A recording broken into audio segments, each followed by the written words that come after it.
같이 인사할까요? 안녕하세요. 예, 안녕하세요. 기존에 뵀던 분들도 계시고, 처음 뵙는 분들도 계시고, 어려운 공부가 시작됐습니다. 그죠? 열심히 하셔서 여러분이 원하는 걸 내년에는 꼭 이루셔야 됩니다. 자, 두 번째 수업이 한국사 수업인 걸로 알고 있어요. 그죠? 네, 한국사 공부를 처음 하신 분 혹시 있으면 손 들어봐. 내가 중고등학교 때 하고 처음 하는 사람. 다 처음이잖아. 그죠? 중고등학교도 아예 안 한 사람, 한국사를. 다 하긴 했네. 그죠? 조금이라도. 좋아요. 자, 이제 내년은 이제 2024년이 됩니다. 그죠? 그거 대비하는 시험이에요. 대략 한 1년 정도 예상을 하고 있죠, 여러분들. 국가직이 있고 지방직이 있어, 그죠? 국가직은 4월, 지방직은 6월. 대부분 모든 수험생들이 지방직에 포커스를 많이 맞추는 것 같아요. 6월달 시험에. 국가직에는 그냥 가서 한번 응시하는 정도? 그 정도까지 보는 것 같아요. 그래서 1교시는 기본적으로 오리엔테이션을 좀 하겠습니다. 그것도 좀 할게요. 처음 하신 분들이 많기 때문에 오리엔테이션을 이번 공무원 강의는 오리엔테이션 자료를 특별하게 만들었어요. 기존에는 그냥 선생님 말로만 해서 여러분들이 기억력이 그리 좋지 않아서 그냥 쑥 지나갔는데요. 이걸 잘 가지고 계셔서 버리지 마시고 수험 공부 내내 좀 보셨으면 좋겠습니다. 왜냐하면 이게 지금 선생님이 공을 들여서 만든 자료이거든요. 뒤에 보시면 2023년하고 2023년 국가직하고 지방직을 정확하게 잘 표현을 해놨습니다. 그래서 가장 중요한 게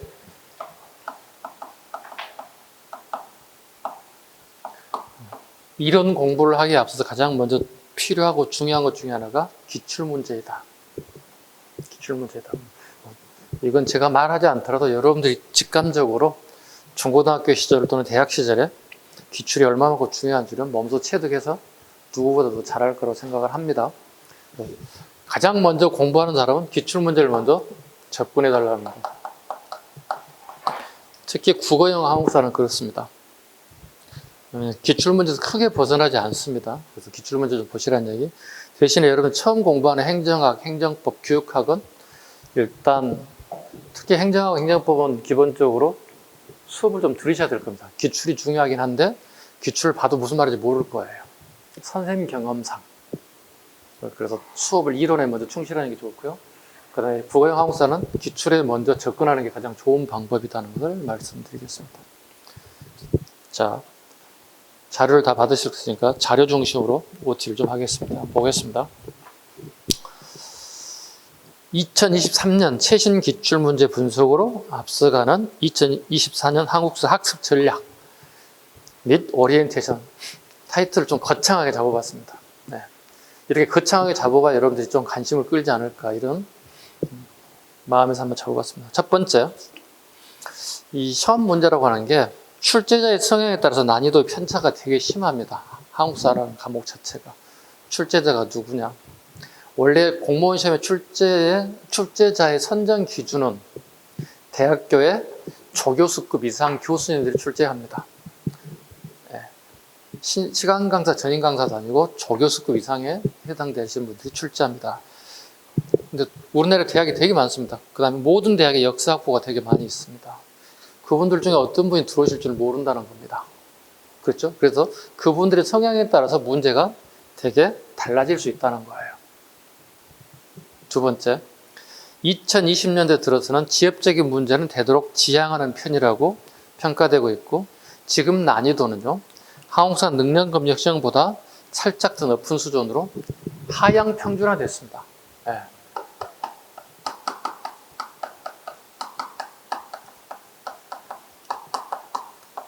하향 평준화됐습니다. 다르게 표현하면 부담이 줄어들었다는 얘기예요. 공부의 양이 줄어들었다는 얘기입니다. 왜냐하면 3년 전, 2020년 전까지는 난이도가 엄청나게 높아서 수험생들이 고득점 과목임에도 불구하고 고득점이 실제로 오진 않았어요. 그만큼 어려웠다는 얘기, 분량이 많아졌기 때문에. 그러다 보니 공무원 수험서가 막 어떤 교재는 2000페이지까지 달했다는 거예요. 그거 미친 짓이죠. 왜냐면 한국사에 대해서 관심을 가지고 한국 역사에 대해서 좀 더 공부하려고 하는 자세를 취했던 수험생들에게 되게 실망을 안기는 종류 중에 하나가 분량이 너무 많았다. 난이도가 너무 높다. 어떤 경우에는 한국사를 전공한 친구들마저도 점수가 잘 나오지 않게끔 난이도를 높였던 경우도 종종 있었다. 이게 무슨 일이냐? 있을 수 없는 일이라는 얘기입니다. 그래서 2000년도부터라는 얘기는 뭐냐면 수능 문제가 2000년도부터는 조금 달라졌다. 그래서 공무원 시험도 그 영향을 받게 되었다. 이런 의미로 해석될 수 있습니다. 그렇다면 결국은 여러분들은 새롭게 시작한 여러분들은 굳이 어려운 것 찾아가지 말라. 내가 점수를 맞을 수 있는 부분에 집중해 달라. 그래서 다시 한번 쓰고 싶은 단어가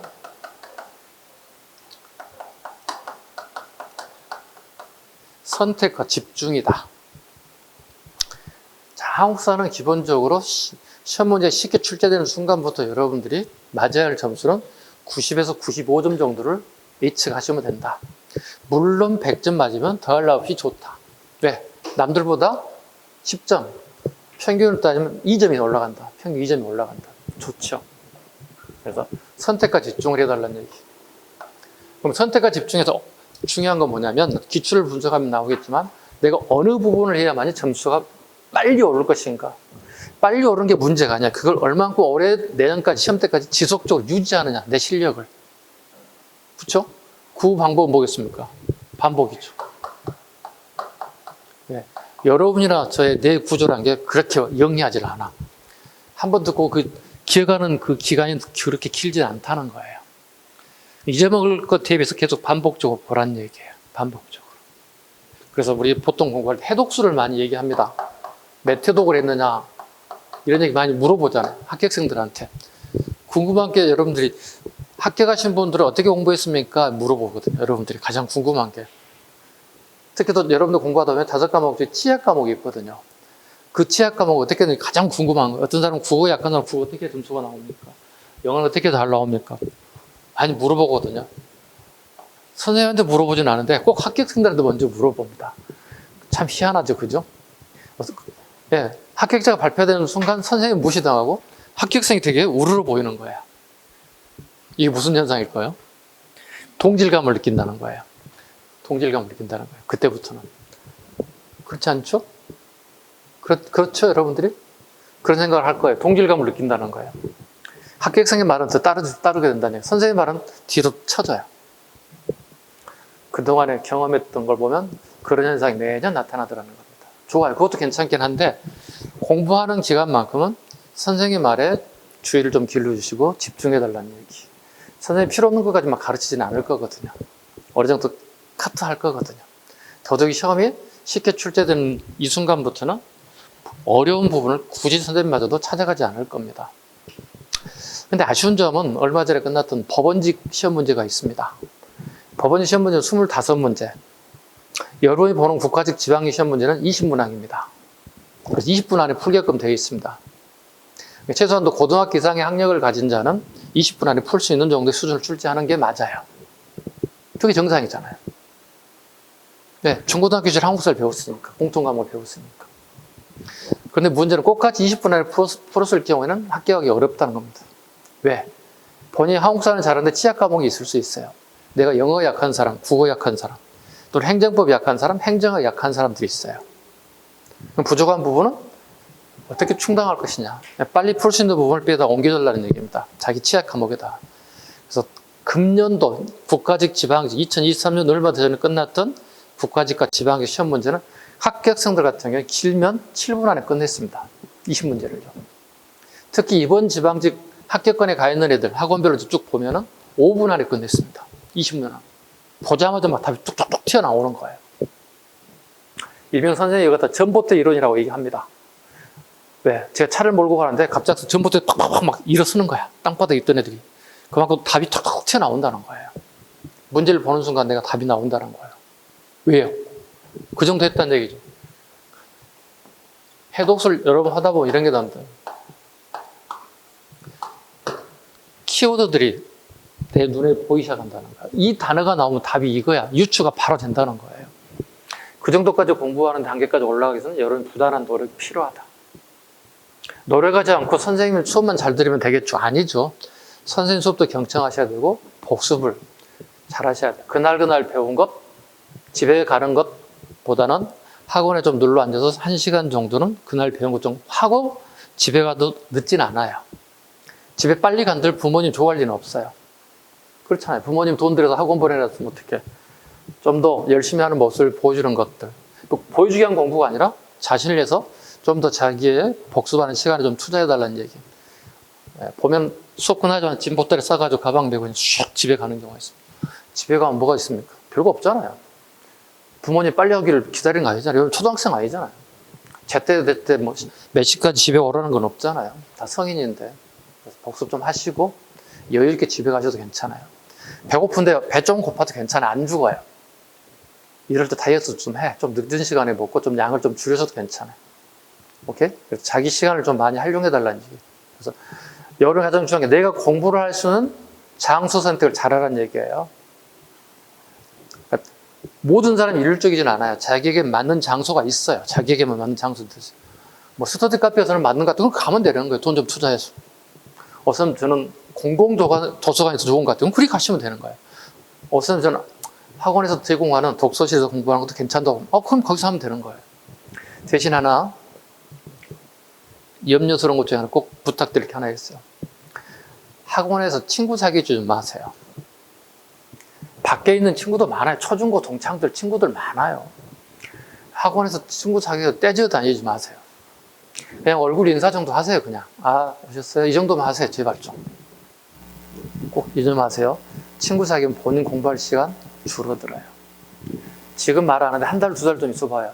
떼져 다니고 복도 소란스러워요.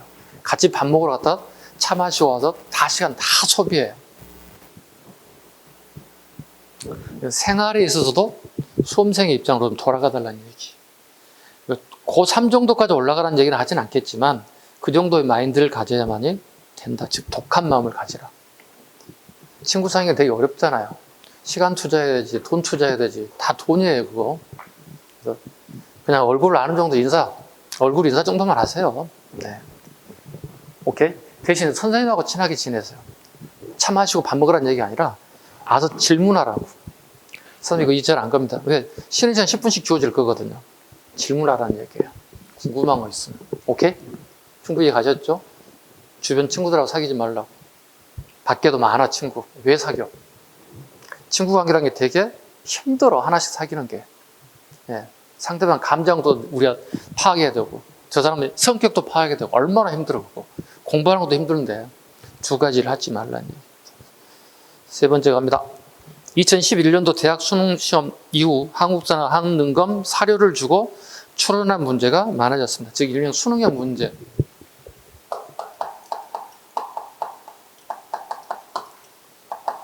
사료 제시형 문제가 되게 많아지고 있다는 겁니다. 네. 어떤 경우에는 20문제 전체가 사료를 줄 수가 있습니다. 선생님, 사료 공부를 따로 해야 되나요? 따로 하는 경우도 있고 안 하는 경우도 있습니다. 공부를 잘하신 분은 사료를 특별히 공부 안 하셔도 됩니다. 공부를 잘하신 분이 한해서. 자, 봐봐요. 사료 제시란 건 되게 수험생 입장에서 어려운 게 아니라 훨씬 더 쉽게 다가갈 수 있어요. 쉬운 문제가 될 수 있어요. 왜? 이 사료 안에 내가 중요하게 생각하는 이 단어가 들어가 있어. 이 단어가 나오면 무조건 답이 이렇게 떨어지더라는 걸 내가 느낄 수 있어. 캐치할 수 있어요. 사료에 겁먹지 말고. 사료가 20문제 전체가 다 나왔습니다. 문제가 되게 쉬웠습니다. 되게 쉬워요. 그래서 사료에 겁먹지 말고. 그래서 선생님 책에도 지금 사료가 되게 많이 들어가 있어요.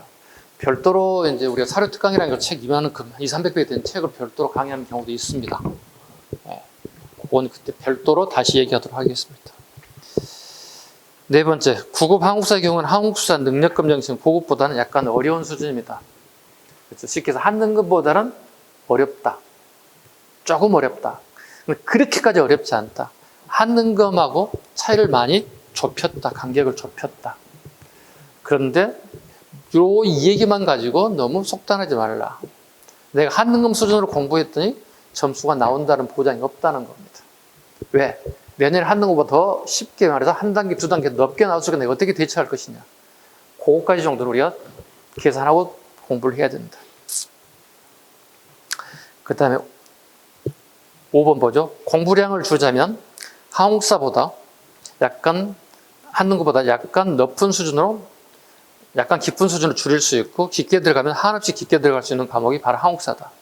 따라서 자주 나오는 개념들 위주로 공부한 다음 생소한 개념이 나올 때는 선지속어로 사지선다이기 때문에 줄이는 방법으로 그러니까 옳은 것에 대해서 옳지 않은 거 하나씩 삭제가라는 얘기예요. 아무리 내가 모르는 시험 문제라도.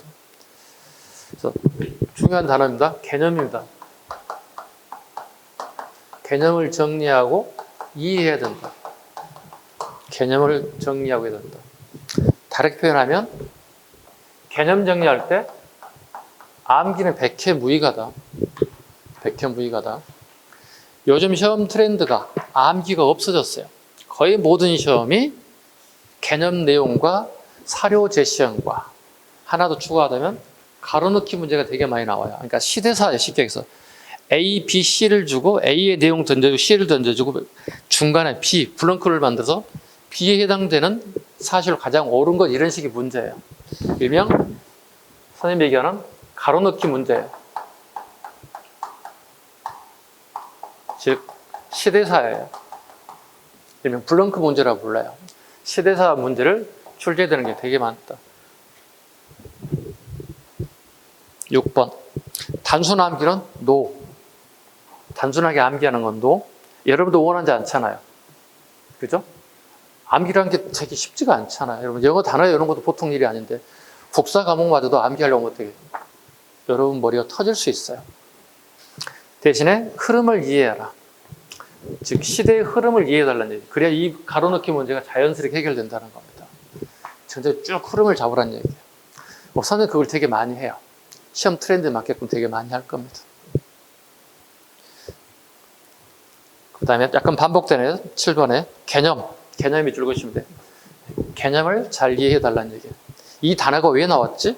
이게 무슨 내용이지? 개념 잡으시라는 얘기예요. 8번 사료를 공부하고 시험을 대비하기 위해 키워드를 익혀라. 이미 반복됐죠? 사료를 체크해달라. 키워드가 되는 단어가 뭐냐? 사료 전체를 읽다 보면 1분, 2분이 다 지나가. 문제 한 문제 푸는데 1분이 주어지는데 사료 한 문제 읽다가 1분 지나고 밑에 지문도 읽을 시간이 없다는 겁니다. 그래서 키워드가 되는 단어가 뭔지를 찾으라는 얘기입니다. 9번 가장 중요한 것은 기출문제를 분석하라는 얘기입니다. 반복됐죠? 기출문제를 분석하라는 얘기입니다. 이렇게 얘기했더니 선생님 기출문제를 따로 사야 되나요? 경제적 여유가 있으면 사셔도 돼요. 돈이 많으신 분에 해당되는 거 가능해요. 근데 기본서 안에 사료가 다 기본서 안에 기출이 다 들어가 있어요. 중간중간에 들어가 있어요. 그래서 사셔도 되고 나는 그냥 책을 활용하렵니다. 본인 선택이에요. 네. 강요할 수 있는 상황이 아닙니다. 근데 어차피 이런 시간에 선생님이 전부 다 얘기할 거예요. 이 기본 기출이 아니라 다 알 거예요. 다 얘기해 줄 거예요. 왜? 선생님 여기에 다 들어가 있어요. 선생님 강의 내용 한 20년 기출이 다 들어가 있을 것 같은데 선생님 머리에는요. 20년치 정도가. 그 다음 10번 한국사가 공부하기 어려운 수험생이 있습니다. 대부분 수험생은 한국사가 만만하다고 들어왔는데 또 어떤 경우에는 초중고 시절에 한국사를 전혀 안 하는 친구들이 있어요. 이런 친구는 되게 어려울 수밖에 없는 거예요. 기본 자체가 안 돼 있으니까. 어떤 친구는 이런 경우도 있습니다. 선생님 고구려백제 신라라는 게 우리나라에 있었어요? 물어본 경우는 있어요. 어이없는 얘기이긴 하지만 선생님 입장에서 그런 경우를 자주 보다 보니까 그럴 수 있다고 생각해요. 왜? 관심 있는 친구 있어요. 그죠? 어떤 친구는 사회 문제에 대해서 관심 없는 사람이 있고 역사에 대해서 관심 없는 사람도 있고 어떤 친구는 영어 수학 관심 없는 사람들이 있어요. 초중고 시절에 하기 싫어. 하기 싫은데 왜 영어 수학을 해야 돼? 이런 친구들이 있어요. 나 대학 가고 싶지 않아. 안 가면 되는 거예요. 대신 자기가 좋아하는 일 하면 되는 거거든요. 근데 이게 마침 공무원 시험을 하기 위해서 왔는데 역사 공부할 때 갑자기 고려 신라라는 걸 처음 들어봤다. 우리나라에. 내가 알고 있는 것은 고려 조선시대 대한민국밖에 모른다는 거예요. 어떡할 거야? 그래도 수험생이 해야지 이제는. 보십시다. 기본 이론 공부에 충실하라. 먼저 기본 이론을 열심히 충실하라. 저는 이렇게 얘기합니다. 선생님 기본 이론을 제가 언제까지 해야 됩니까? 이렇게 물어보는 경우가 되게 많습니다. 기본 이론 이렇게 얘기하겠습니다. 내가 모르는 것이 있을 때까지, 모르는 것이 없어질 때까지. 누군가 옆에 친구가 물어봤는데 내가 그 대답을 못했어. 선생님이 물어봤는데 대답을 못했어요. 그럼 내가 이론이 아직 부족한 거예요. 그러니까 전체 부분이 부족한 경우도 있고 부분이 부족한 부분도 있고 내가 아주 취약한 부분에 부족한 부분도 있어요. 그럼 이런 경우가 있어요. 제가 기본적으로 이론은 2바퀴 최소 돌리세요. 수업을. 한 바퀴 돌릴 때는 그냥 쑥 지나가요. 아, 그런가 보다 하고 지나가세요. 또 이해력에 따라 달라요. 이해력 좋으신 분 되게 빠른 이해력을 가지고 계시면 빨리 넘어갈 수 있어요. 근데 아무리 공부를 잘하는 사람도 제가 얘기할 때는 최소한 이론을 2번 정도 돌리세요 이렇게 합니다. 이해도 최소한도 이론을 최소 1에 2도 가라는 강의를 들으면서 복습하라는 얘기입니다. 그런데 합격생들에게 합격 수기를 써달라고 얘기하면 보통 이런 게 있습니다. 한국사는 한 20회독 한 것 같습니다. 이렇게 얘기해요. 선생님이 2회독인데 그 친구는 20회독 했다는 10배를 했다는 얘기잖아요. 일반 수험생에 대해서. 요게 이렇게 되면 어떻게 해요? 다른 과목도 있잖아요. 취약 과목이라고 할 수 있는 영어라든가 국어라는 과목이 한국사보다 솔직히 더 어렵습니다. 국어와 영어 더 어렵습니다. 제가 보는 견해입니다. 네. 그랬더니 국어 선생님 한국사 문제를 보더니 한국사 더 훨씬 어려운데요? 이렇게. 서로 어렵다고 얘기합니다. 네. 영어를 봤을 때는 저도 옛날에 영어 공부를 했을 때 이 정도 수준이면 뭐 괜찮을 것 같은데 수능보다 조금 왔다 갔다 하는 정도 같은데 할만한 것 같은데 선생님도 이 영어 공부에 질려가지고 다 까먹었어야 되는데 많이 안 까먹어졌더라고. 머리에 남아있어. 중간중간 남아있어. 그 참 아이러니합니다. 그래서 우리가 얼마만큼 초중고 시절부터 영어 수학에 매달렸는지 선생님 나이가 됐는데도 아직까지도 영어가 눈에 문제 보면 보여. 답이 이건데 딱 보여. 여러분이 봤을 때 신기하다고 얘기하는 경우가 있어. 가끔씩 이거 답이 이거 같은데? 어떻게 하세요? 그런 경우가 있어. 그거 같은데?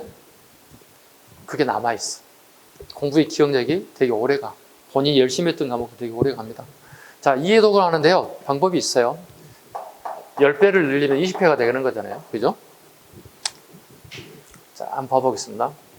오늘 봐봐요. 오늘 1페이지부터 예를 들어서 20페이지까지 오늘 진도가 나왔다 쳐봐요. 그리고 다음 주에 21페이지부터 50페이지까지 나갔다 쳐봐요. 예? 자, 그럼 봐봐. 오늘 했던 거 오늘 1회독을 할 거 아니야. 그죠? 한번 보잖아. 이렇게 복습하잖아. 최소한 오늘 집에 가기 전에 독서 시작 한번 쭉 보고 가라고, 집에서. 많은 분량이 아니니까. 근데 가면 갈수록 내가 부담이 커져야 돼요. 줄어드는 게 아니에요. 공부를 처음 할 때는 부담이 커질 수밖에 없는 거예요. 그 정도는 각오하고 공부하시라는 얘기야. 내가 실력도 안 되는데 벌써 공부량이 확 줄어들었어. 이거는 말이 안 되는 거예요. 너무 먼저 자신감을 가지고 다 포기해버린 경우에 그 상태에 정체되는 거예요. 본인 실력은 정체되어 있는 거예요. 자, 그럼 다음 주 50페이지가 갖다 쳐봐요. 그러면 여기만 공부하면 똑같은 1회독밖에 안 되는 거예요. 오케이? 그럼 여기 1회독 오고 여기 오라는 얘기야. 그럼 한 번 더 하게 되면 어떻게? 1회 2회독이 되는 거예요. 오케이? 그럼 훨씬 더 많아요. 20페이지보다 훨씬 더 많아지는 거예요. 왜냐면 계속 늘어날 거잖아. 51페이지부터 100페이지까지 나갔다 쳐봐요. 그럼 요거 공부하고 이건 안 한다 쳐봐요. 이거 다 까먹어요. 2주 지나면 다 까먹어요. 대신에 1, 2, 3, 4, 5, 6, 7, 8, 9, 10 가면 갈수록 앞에 양의 공부 양이 줄어들어요. 무슨 말인지 이해가셨죠? 계속 반복되다 보니까 꽂히는 거예요, 눈에. 아, 이건 알아, 이건 알아. 그럼 어떻게? 어려운 파트 하나만 치고 넘어가고 오늘 배운 내용 쭉 가면 되는 거예요. 오케이?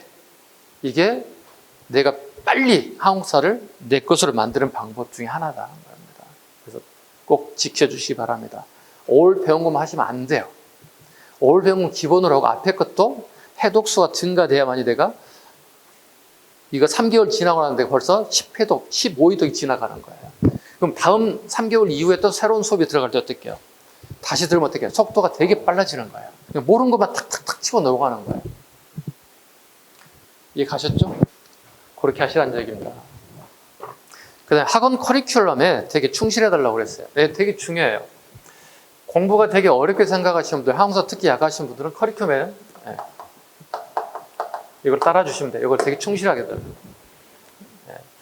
그냥 맡기시면 돼요. 어차피 돈 주고 오신 거잖아요. 어차피 시간 뺏기고 온 거잖아요. 어차피 여러분은 새로운 직업을 찾기 위해서 오신 거니까 최소한 도 여기다가 한 1년 정도 투자하세요. 시간 투자해보세요. 그리고 합격하시면 되잖아요. 평생 직업 찾을 수 있잖아요. 시간 투자 좀 해달라는 얘기. 11번 갑니다. 총 20문제가 나오는데 근현대사 부분이 40에서 45% 비중을 차지합니다. 합격을 하고 싶다면, 원하신다면 근현대사에 시간을 투자해 주시기 바랍니다. 우리가 크게 이렇게 얘기합니다. 역사를 공부할 때. 전근대사, 근현대사 이렇게 얘기합니다. 여기가 주로 고려부터 조선까지 쭉 오는 것들 얘기하고요. 여기는 흥선대원군 때부터 현대사까지 얘기합니다. 현대사는 어디까지 하면 됩니까, 선생님? 네. 노무현 대통령 시기까지가 통상 정해져 있습니다. 노무현 대통령 이후의 정부들은 아직까지 시험 출제되지 않습니다. 한능검도 그렇고 수능도 그렇고 우리 공무원 시험도 노무현 정부까지 하시면 돼요. 근데 총 20문제 중에서 여기가 맥시멈 50%가 차지할 수 있다는 얘기예요. 10문제까지 나올 수 있다는 얘기예요. 적으면 7, 8, 9문제. 맥시멈 많이 나면 10문제니까 50%까지 차지할 수 있다는 얘기입니다. 대부분 수험생들은 앞에 이제 선사시대, 고대사에 이거 되게 잘합니다. 잘하고 점수 잘 나옵니다. 이때까지 좀 잘 나옵니다. 안 나오는 사람도 있습니다. 그 사람은 해독수를 계속 늘리라는 얘기예요. 오늘 배운 것만 달랑달랑 넘어가지 말라는 얘기예요. 계속 앞에 가면 갈수록 계속 속도 빨라진다는 얘기예요. 이쯤 가면 애들이 책 깨끗해져요. 그리고 중간중간에 결석하기 시작해요. 어려워지기 시작한다는 생각이에요. 본인이 생각하는 거예요. 왜? 여기서부터 어려워지기 시작하는 거예요. 포기하지 말고 하시라는 얘기입니다. 합격하고 싶은 사람은 이게 기초가 잡히면 여기에 올인하셔야 돼요. 그러니까 합격하고 싶은 사람은 여기 열심히 하실 것. 그냥 선생님한테 한국사 배우러 왔어요. 그럼 여기 열심히 하면 돼요. 이거 안 해도 돼요. 대신 떨어진다고 생각하셔야죠. 떨어지려고 한다고 굳이 올 필요 없잖아요. 시간 투자해서 올 필요 없잖아요. 그래서 근현대사에 되게 열심히 해달라는 얘기를 부탁드립니다. 12번 최근 시험은 문화사 부분의 상당 부분을 차지합니다. 문화사 부분을 상당히 차지합니다. 그래서 문화사 부분도 되게 공부를 열심히 해달라는 얘기예요. 쉽게 느껴지는데 그러니까 볼 때는 책을 보고 수업을 들으면 되게 쉬워요. 그래서 정작 본인이 문제를 풀 때는 어렵다는 거예요. 왜 그럴까요? 여러분들은 문화사를 공부할 때 책으로만 공부한다는 거예요. 책으로만 공부한다는 얘기예요. 그럼 어떻게 해야 됩니까? 실은 현장을 답사해야 됩니다. 현장 답사해야만이 어떻게 문화사가 내 눈에 들어와요. 훨씬 더. 여기 많은 분들이 계시는데 서울에 다 가봤어요. 여러분들. 그죠? 안 가본 사람 거의 없어요. 99% 다 가봤어요. 특별한 사정이 있지 않는 한은. 근데 서울에 홍대 가서 술 마시고 친구 만나고 밥 먹고 온 것만 기억이 있지. 별거 없어요. 한강에 가서 놀다 온 것만밖에 없어요. 대신에 경복궁을 가봤습니까? 창덕궁을 가봤습니까? 창경궁을 가봤습니까? 경희궁을 가봤습니까? 덕수궁을 가봤습니까? 종묘를 가봤습니까? 이 중에 몇 사람, 한두 사람 가고 안 갔어요. 즉 문화 유적을 답사해보지 않은 사람은 책으로만 공부하기 때문에 현실감이 떨어지다 보니까 공부가 어려운 거예요. 사찰을 가봤습니까? 스님을 만나봤습니까? 다 그게 시험이란 말이에요. 어려울 수밖에 없는 거예요. 스님과 공부를 같이 열심히 한번 해보겠습니다. 13번 기본 이론 공부는 정치사를 중심으로 공부해달라는 얘기예요. 정치, 경제, 사회, 문화 순서로 같이 연결된다는 얘기입니다. 그러니까 정치를 하게 되면 정치로 끝나는 게 아니에요. 정치와 경제가 연결되고 정치와 문화가 연결되고 경제와 문화가 연결되고 사회하고 다 연결된다는 거예요. 그래서 우리가 뭐 정치, 경제, 사회, 문화, 기타 이렇게 크게 나누는데 정치를 잘하게 되면 경제, 사회, 문화도 잘할 수 있다는 얘기예요. 그래서 통상 20문제 중에 정치사 문제가 10문제에서 12문제예요. 전체 분량을 본다면 그만큼 정치가 되게 중요한 의미를 가지고 있어요. 자, 한번 페이지 넘겨볼게요.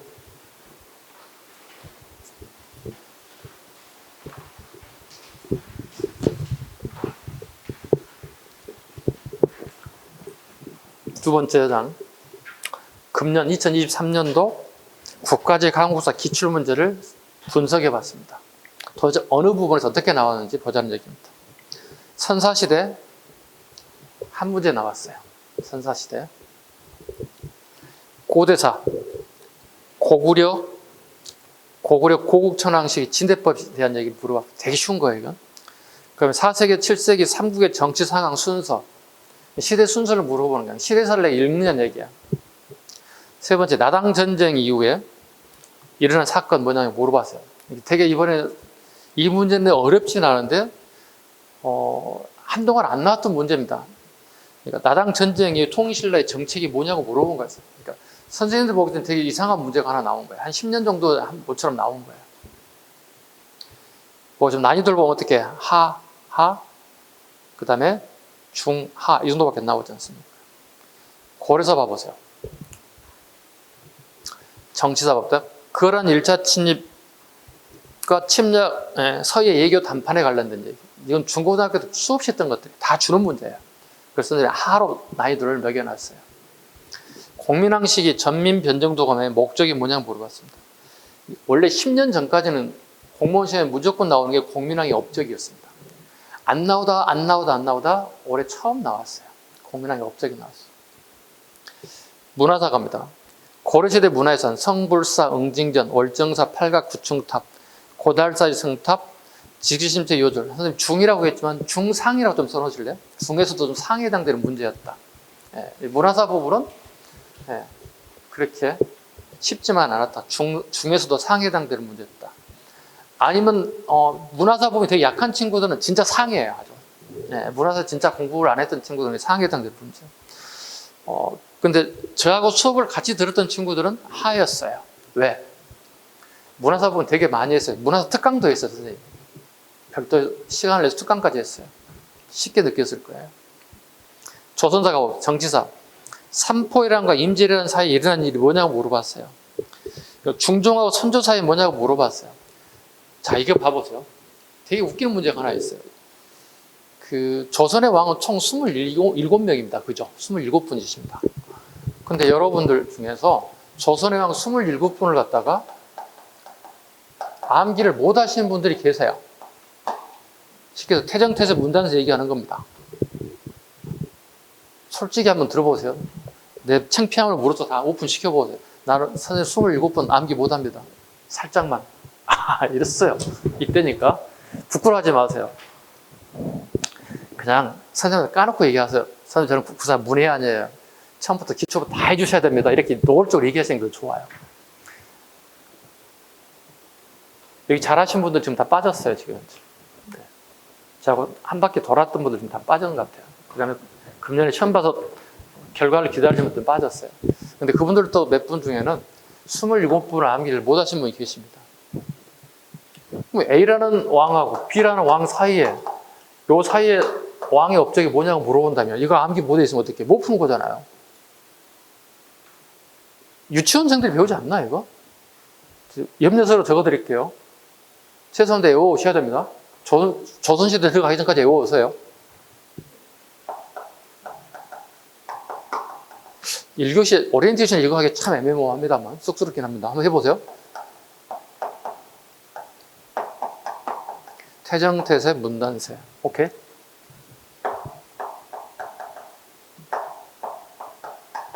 예성년중 임명선.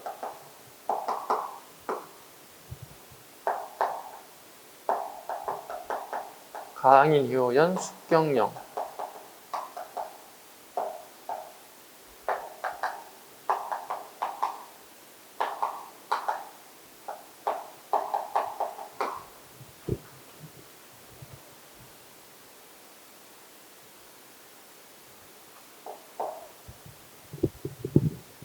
오케이? 조선시대 들어가기 전까지 외워하셔야 돼요. 오케이?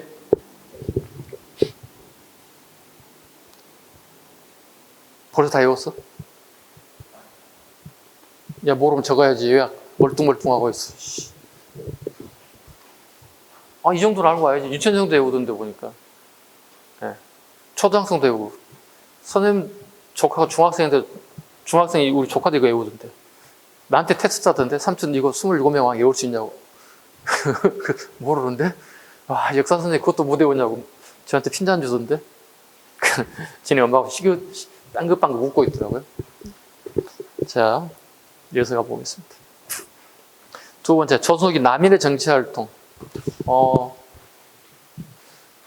우리의 정치사 파트 봐보세요. 조선시대 정치사 가장 많이 나오죠. 그 가장 중요하게 뭐죠? 붕당이에요. 붕당. 오늘 치면 정당이에요. 지금 요즘 우리나라로 치면 어떻게 국민의힘, 그 다음에 더불어민주당 뭐 이런 식이에요.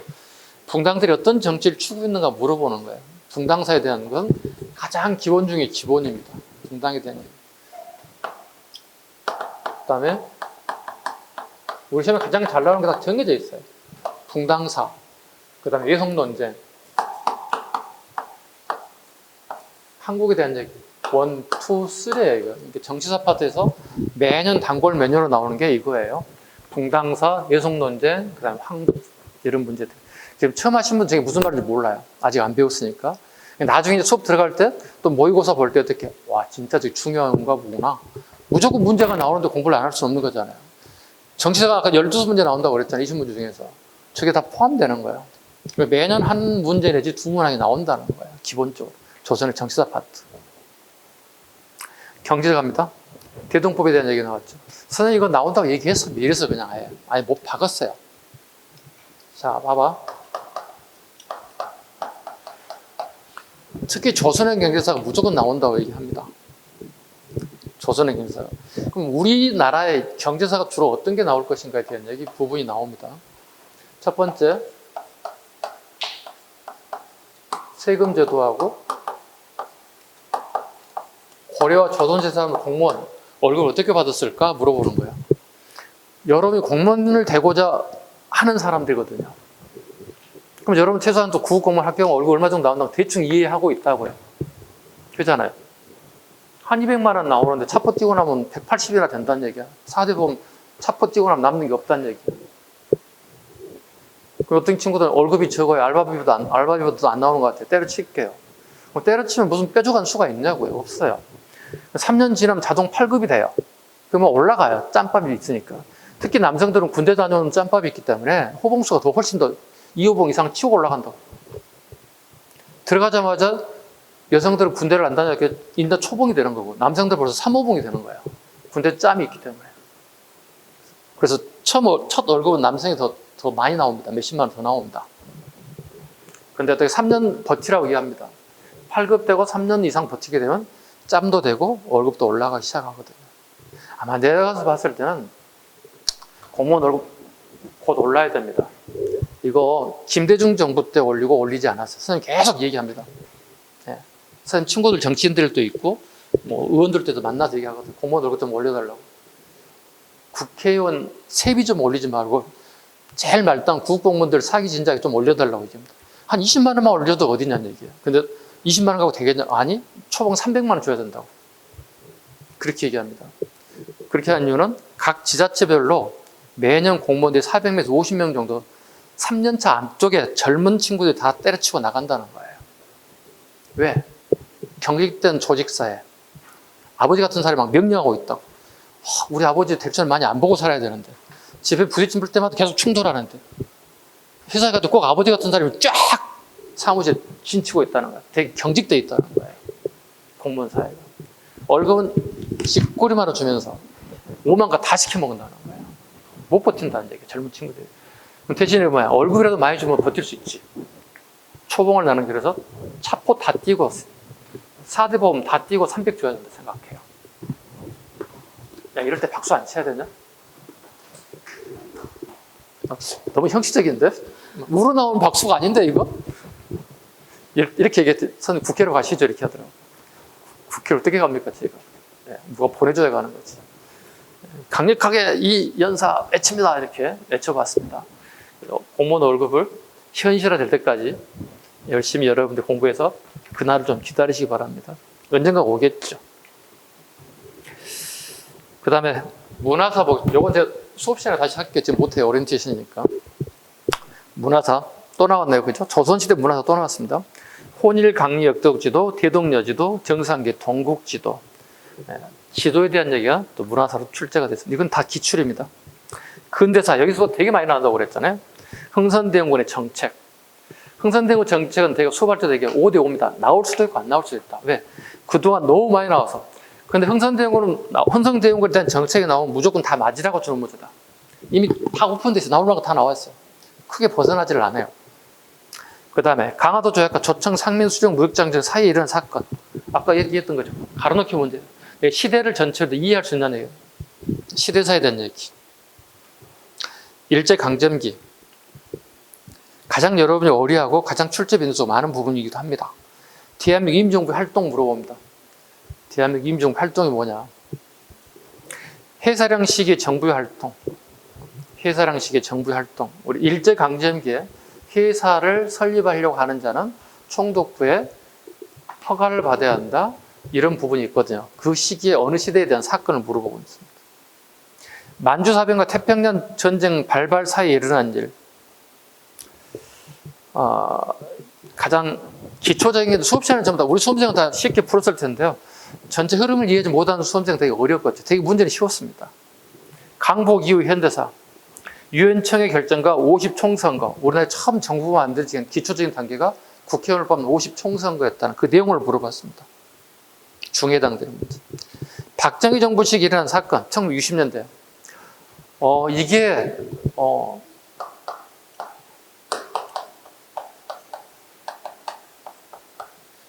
박정희 정부에 대한 문제는 되게 많이 나오는 빈출이에요. 매년 나와요. 왜냐하면 사건, 사고가 너무 많아요. 그 다음에 특히 경제정책이 되게 많아가지고 시험에 잘 나올 수밖에 없어요. 근데 선생님이 이걸 해설할 때 복수정답이 가능하다. 이의를 제기돼 선생님뿐만 아니라 모든 항공사 선생님들이 이의 제기 가능성이 있다고 제기했던 문제인데 출제자는 이의 제기를 수용하지 않고 그대로 답을 고수하고 말았습니다. 약간 안타까운 부분이에요. 대신 복수정답은 이상하게 오타 나온 부분만 복수정답을 해줬어요. 그건 좀 아이러니했습니다. 차라리 이 부분을 복수정답 해주면 훨씬 더 효과적이었을 것이다 생각합니다. 오타를 갖다 복수정답 해준다? 말이 안 되는 거예요.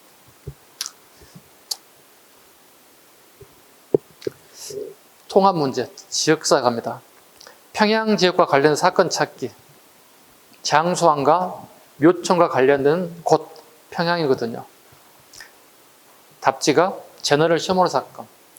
미국 상선 제너럴 셔머로가 평양에 대동강을 불법 점령했던 사건들.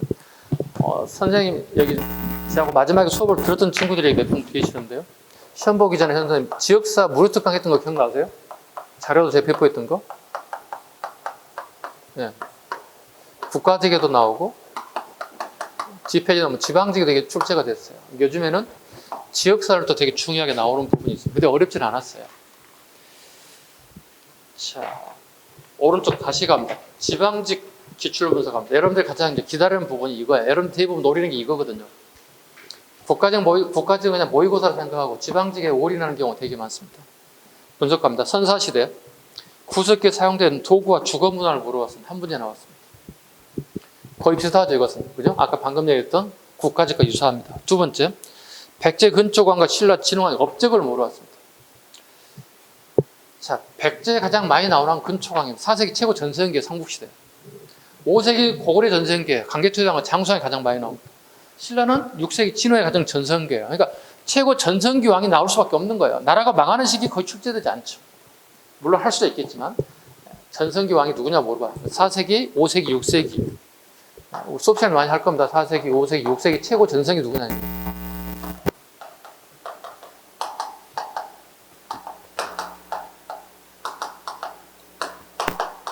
근초구왕, 강개토왕, 장수왕, 진흥왕에 대한 얘기예요. 이건 중학생 때부터 수없이 많이 나오는 중간고사, 기말고사를 봐서 알 수 있어요. 공무원 시험에도 그냥 다 맞으라고 주는 하에 해당되는 문제다. 문화사 갑니다. 사택, 지적비, 임신서기석, 충주, 고구려비, 호명글에 대한 문제를 나왔어요. 하입니다. 고려사, 정치사 갑니다. 삼별초 얘기가 나왔습니다. 삼별초를 만들게 된 원인이 뭐냐고 물어봤어요. 수업시간에 계속 얘기했던 거 답지가 선지가 이거였습니다. 야별초에서 출발했다. 야별 출발했다. 야별철한 밤야자다. 밤에 절도하는 손님들이 많아서 최후 정권 시기에 야별철한 걸 처음 만들어서 순찰, 감시가 강화가 되기 시작하면서 삼별초로 학대 개편되었다. 수업생 때는 그대로 선택 그대로 나왔습니다. 문화사갑니다. 불교 의천에 대한 얘기가 나왔습니다. 네.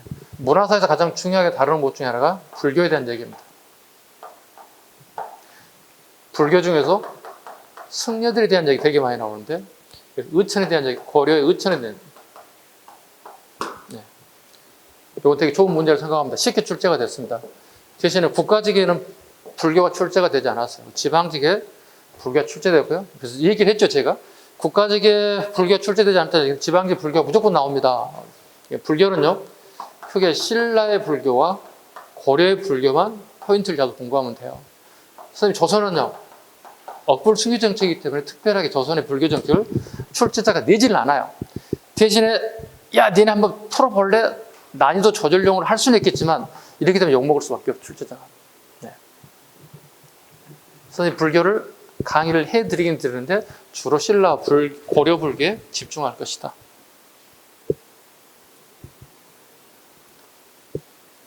동명왕 이규보에 관련된, 이규보가 무슨 얘기를 했는지 물어봤어요. 조선사갑니다. 의병장, 각제우 장군, 각제우 행주선의 건율 장군의 비교 중상인데요. 네. 의병장 각제우에 대한 얘기. 한 15년쯤 전에 또는 짧게는 10년 정도 전에 나왔던 문제. 근데 문제가 되게 나는 봤을 때 신선했다. 홍희 장군 의병장에 대한 얘기, 각제우에 대한 얘기. 말로는 많이 들었는데 이게 시험에 나올 줄 몰랐겠죠. 되게 신선했다. 선생님 생각하기엔. 그 다음에 조선시대에 과거 시험을 주관하는데 어디냐고 물어봤어요. 그래서 상해 동그랗게 쳐봐요. 선생님은 되게 쉬웠는데 수험생 입장이 되게 어려웠다 생각하는 거예요. 과거 시험 문과에서 문과를 어디 주관했느냐? 예조에서. 우리 조선시대 관제는 삼성육부제도거든요. 삼성육부제도인데 여기에 예부에서 문과를 주관했거든요. 그리고 3년마다 한 번 시험을 보는데 이걸 식년시라 불러요.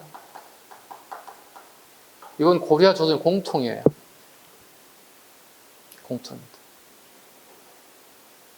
요즘 시험에 이거예요. 오늘날의 공무원 시험을 주관하는 데가 어디냐고 물어본 것 같아요. 여러분 공무원 시험 주관하는 데가 어디예요? 몰라요? 인사행정처지. 행안부 소속, 행안부 하위 기관이에요. 요즘 공무원 시험 주관은 뭐예요? 행안부인 거예요. 행정안전부, 인사처에서 이걸 주관하게 되는 거예요. 그걸 물어본 거예요. 고려 조선의 과거 시험 어디서 주관했습니까? 몇 년 봤다 한 번씩 봤습니까? 이게 틀려가지고 저한테 문자 온 사람 많았어요. 여기 인천에 있는 수험생 하나 있는데 선생님 과거 시험은 2주에서 하겠죠? 미쳤어요. 공무원 인사가 2주에서 하는 거예요. 과거 시험은 다르거든요. 그리고 그 한 문제 틀렸다고. 선생님 2주라고 제발 얘기해 주세요. 제발 이렇게 왔어요. 그래서 제가 미친놈 문자 보냈어요. 제가 친하게 지냈던 친구에 허물없게 제가 얘기했어요. 미친놈. 선생님 한 문제 틀린 것 같아요. 한 문제 틀려가지고 병이 나 있어요. 그 친구. 여러분도 그게 빨리 와야 되겠죠. 어렵지 않습니다. 이 정도는.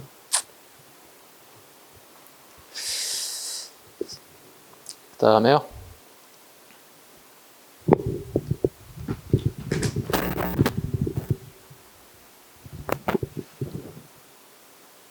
임질환과 병절환 사이의 사실. 임질환 비슷하지 않나요? 이거 암기하고 계시면 그냥 풀리잖아요. 간단하잖아요. 그래서 국가직과 지방장에 출제자가 동일한 사람이 들어갔나 싶기도 하고 그렇습니다. 조선의 봉당사. 봉당사는 무조건 나온다고 그랬잖아요. 그죠? 국가직과 별 차이 없잖아요. 그 조선의 봉당사는 무조건 공부돼야 되겠죠. 봉당사, 예성논쟁, 한국에 대한 얘기는 기본입니다. 네. 그 다음에 세종식이 사실이 아닌 거 물어봤습니다. 조선의 전기왕 가장 잘 나오는 게 태종 이방원하고 세종대왕이에요. 후기에 영조, 정조 가장 많이 나옵니다. 물론 숙종에 한국에도 많이 나오긴 합니다만 나올 만하게 나왔습니다. 문화사 됐고요. 군대에서 정치사 차익천, 이거 최근 기출은 아닌데 기존의 기출문제 그대로 똑같이 나왔습니다. 의양일체론에 대한 얘기. 그 다음에 경제사 국채보상운동, 사료 제시에서 국채보상운동을 아는지 물어봤습니다. 답지가 1907년 대구에서 시작했는지 물어보세요. 평양에서 시작했느냐 대구에서 시작했느냐 끊임없이 물어보는 것 중에 하나가 10년 전에 기출문제를 그대로 똑같이 답습했다. 네. 수업 시간에 했던 부분이기도 합니다. 문화사, 독립신문에 대한 얘기.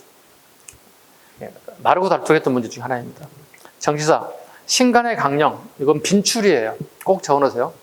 앞으로 공부할 사람들도 신간해라고 하는 문제는 매년 나오거나 경련으로 나옵니다. 그러니까 단독 문제가 나올 수도 있고 지문으로 나올 수 있다는 얘기입니다.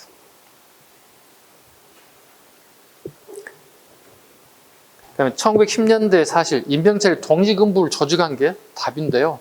1910년대 국내에 독립운동사가 있는지를 물어본 거예요. 가장 대표적인 게 임병철의 활동입니다. 그 다음에 인물사, 백남원에 대한 이야기가 나왔거든요.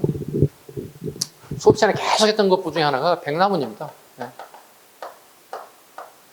이 사람은 사회, 경제, 사학자예요.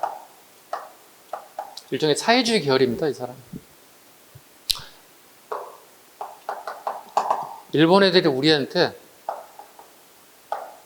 정체, 수독되어 있대요. 우리 보통 고구려 백신라 또 고대 국가라고 얘기하거든. 고대 국가에 딱 수독되어 있대요. 고대 국가 다음이 중세 국가예요. 이게 고려란 나라예요. 그 다음에 근세 국가가 다음이거든요. 이게 조선이란 나라거든요. 근데 일본 애들이 우리를 뭐라고 불렀어요? 야, 니네들은 말이야, 여기에 딱 수독되어 있어. 이렇게 한다고. 니네들은 중세 국가가 없어. 얘기한다고. 없어요? 있잖아요. 사회경제사학적인 백남원을 봐요. 정치적 관점에서 보지 마시고 경제적 관점에 봤을 때 우리는 지극히 세계사와 비교해 지극히 정상적이다 이렇게 반박했다는 뜻이에요. 일본 애들에 대해서 정상적입니다 하고 반박했다는 얘기예요. 원래 이건 자주 얘기하는데 7급 전유물로 나왔던 것들이에요. 7, 8년 전까지만. 그래서 점차 7급에서 9급으로 내려왔어요.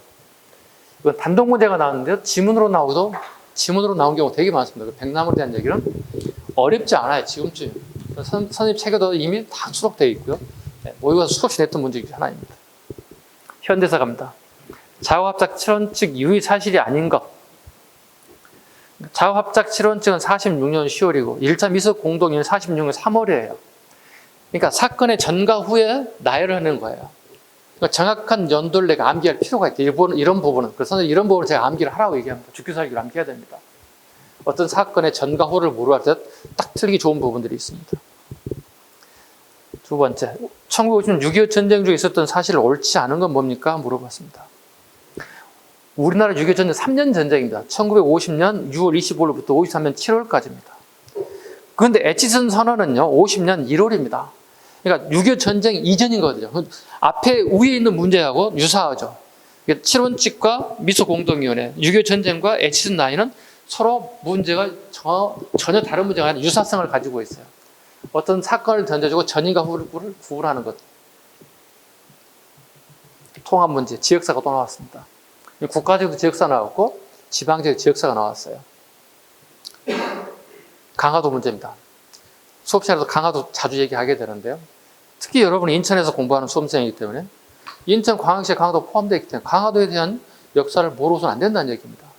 인천 내에서 배울 거 아무것도 없어요. 역사 문화적이 거의 없어. 선생님이 인천에 하나 있습니다. 수험생이 뭐가 있는데 향교 있습니다. 자랑이다.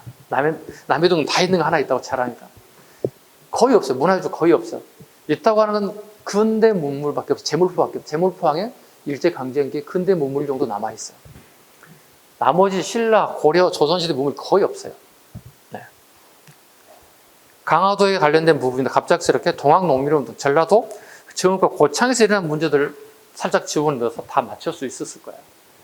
아까 얘기했잖아요. 제가 지역사 모래 특강 해드렸다고. 두 문제 적중됐잖아요. 국가직 지방 다 나왔잖아요. 한 3, 4페이지 페이지에서 전체 다 정리해드렸거든요. 그래서 선생님 수업 잘 따라오시면 이론에 충실하시고 또 처음 하신 분들은 커리큘럼에 잘 충실하게 따라오시면 충분히 커버될 것이다.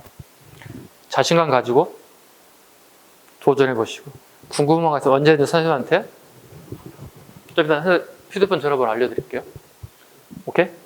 그리고 쉬는 시간에 저한테 질문하셔도 됩니다. 오케이? 자, 선생님 전화번호 공개합니다. 일단 마치고 할까요? 네. 모든 사람의 전화번호 다 공개할 수는 없어요. 지금 촬영 들어가 있단 말이야, 지금. 자, 오리엔테이션 마치고 잠시 후에 이론 들어가겠습니다. 자, 마칩니다.